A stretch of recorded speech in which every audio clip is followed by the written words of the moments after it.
শ্রী বাবা, আজকে অ্যানিভার্সারিটা কেমন কাটালে? এই দিনটা নিয়ে তুমি অনেকটা এক্সাইটেড ছিলে, অনেক কিছু ভেবেছিলে, কেমন কাটিয়েছো? মনের মতন হয়নি, কিন্তু খুব ভালো হয়েছে। Happy birthday. Thank you. একদম পাক্কা 12টা বাজে। Happy birthday to you. খুব খুব ভালো থাকো, ভগবান আমাকে আশীর্বাদ করুক যাতে আমি তোমাকে ভালো রাখতে পারি। যতই ঝড় আসুক, যতই যা আসুক না কেন, ঝড়কে যেন জয় করতে পারি, তাই না? আর তোমাকে যেন অনেক ভালো রাখতে পারি। থ্যাংক ইউ তোমাকেও। হ্যাপি বার্থডে কোনো গিফট নেই আমার কাছে, এটা খুব বাজে হলো ব্যাপারটা। তোমার কাছে আছে, কিন্তু তুমি দাও না। কি দিই না? গিফট? হ্যাঁ, গিফটই বটে, কিন্তু আমাদের সবার কাছেই আছে, কিন্তু কেউ কাউকে দিয়ে উঠতে পারি না। পৃথিবীর সব থেকে মূল্যবান জিনিস সময়। যেটা টাকা দিয়েও কিনতে পাওয়া যায় না। আমি দিই তো তোমাকে সময়, তোমাকে আমি সময় দিই না? এটা কোনো কথা হলো? একটু ফোন নিয়ে বেশি ঘাটি, তার জন্য ওকে বলছে তো। এখন কি করবো? এই যে 12টা থেকে কথা বলতে বলতে 1 মিনিট 26 সেকেন্ড হয়ে গেল। এই যে এখন থেকে পুরো সময়টা তোমার। যা, ফোনটা আমি এখন রেখেই দেবো। কতক্ষণ? ধরবোই না আজকে, সিরিয়াসলি ধরবো না, রিলসও বানাবো না। হ্যাপি? না না, তাই বলে হয়? টুক টুক টুক টুক টুক করে 6টা বছর কাটিয়ে ফেললাম একসাথে। আবার হচ্ছে গিয়ে তোমার আমার সাথে কাটানো জন্মদিন 7 বছরের বললো, তাই না? কষ্ট পেও না, মানে হাসতে চাইছে তবু হাসতে পারছে না মন খুলে। ট্রান্সফারটা করে দিয়ে যা করলো না, কি বলবো আর। এমনটা হয় যে তুমি অন্যায় করেছো, তোমাকে পানিশমেন্ট ট্রান্সফার দেওয়া হচ্ছে, অনেক দূরে দেওয়া হলো, মেনে নেওয়া যায়, কিন্তু কোনো দোষ করিনি, কিচ্ছু করলাম না, হঠাৎ করে আমাকেই এত দূরে ট্রান্সফারটা করে দিল। স্যারি আমাদের, ওর বার্থডে মানে আমার বার্থডে, যাই হোক একই হলো, তো সব কিছু ভঙ্গ করে দিয়েছে এই ট্রান্সফারটা। না হলে আজকের দিনটা আমরা আরও সুন্দর করে কাটাতে পারতাম। আমরা এত কিছুর পরও নিজেদেরকে ঠিক রেখে একটা সুন্দর সন্ধ্যাই বলতে পারো, কাটিয়ে এসেছি।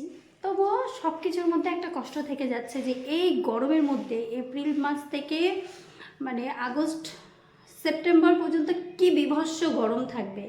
এই গরমের মধ্যে গোয়ালপুকুর 1-এ ডিউটি করা 4টিখানি ব্যাপার না। Thank you. আবার বলো মা, আবার বলো। Love you. বল। Thank you. ড্যাডিকে আদর করে দাও, ড্যাডিকে আদর করে দাও। বলেন সরি ড্যাডি।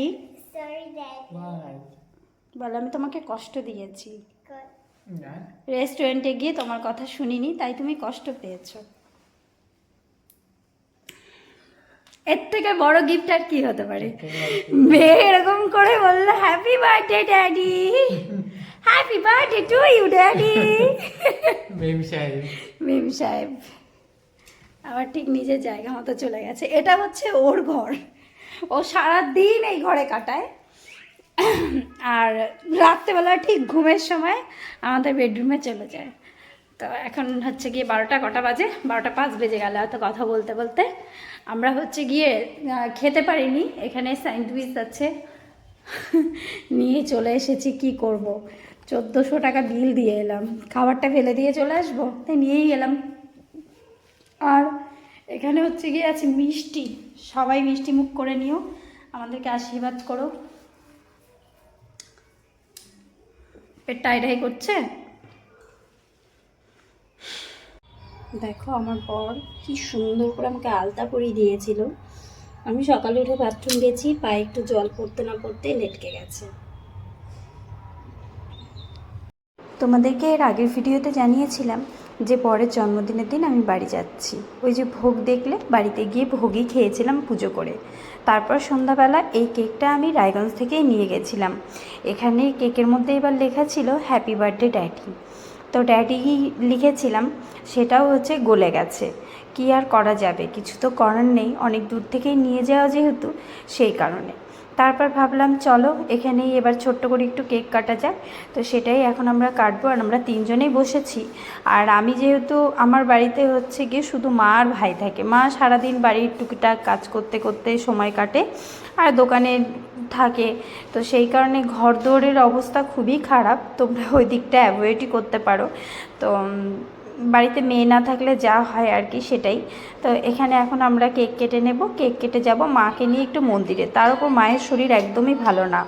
তো মা তো মন্দিরে গিয়ে অসুস্থ হয়ে পড়েছিল, সেই কারণে যে মন্দিরে গিয়ে আমরা কি করলাম না করলাম সেই ভিডিও কিন্তু একদমই নেই বলতে পারো। ওই একটুখানি হয়তো আছে মেলার ওখানকার, কিন্তু মণ্ডপের যে কি ভিডিও এই সব কিছুই তোমাদের সাথে শেয়ার করা হলো না। Happy birthday to you.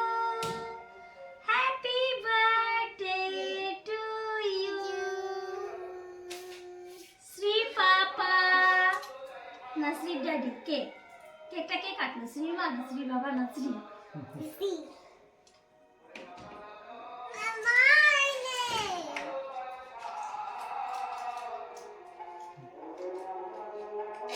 চিবিয়ে খাবো না,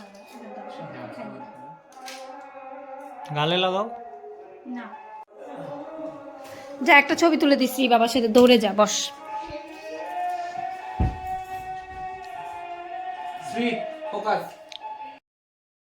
বরের জন্মদিনে এবার কিছুই করতে পারিনি, তবে বরের জন্মদিনে একটা বিশেষত্ব আছে, মেয়ে একটা নতুন জামা পরেছে, আমি একটা নতুন জামা পরেছি। আর জন্মদিন সে পরেনি নতুন কিছুই। তো যাই হোক, মা এবার একটু কেক খাইয়ে দিচ্ছে। আর খুব তাড়ায় ছিলাম, কারণ রাত্রি 10:30টার মতো বাজে। তো ভাবছিলাম একটু মন্দির থেকে ঘুরে আসি, আর আজকে লাস্ট দিন, আর আমি তাও যাইও নি। লাস্টের দিনে গিয়ে পুজোটা জাস্ট করলাম। এখানে একটু মেলার মতো বসেছিল, সেটাই একটু ভিডিও করে দেখাচ্ছিলাম। ইতিমধ্যেই দেখি মার শরীরটা হঠাৎ করে খারাপ করতে শুরু করলো। তো সেখানে গিয়ে মা মন্দিরে গিয়ে বেশ কিছুক্ষণ বসেছিল। তো আমি তো প্রথমে ঘাবড়েই গেছিলাম, দেখছি মা রীতিমতো ঘামছে, তারপর হচ্ছে গিয়ে হাঁপাচ্ছে, খুবই ঘাবড়ে গেছিলাম।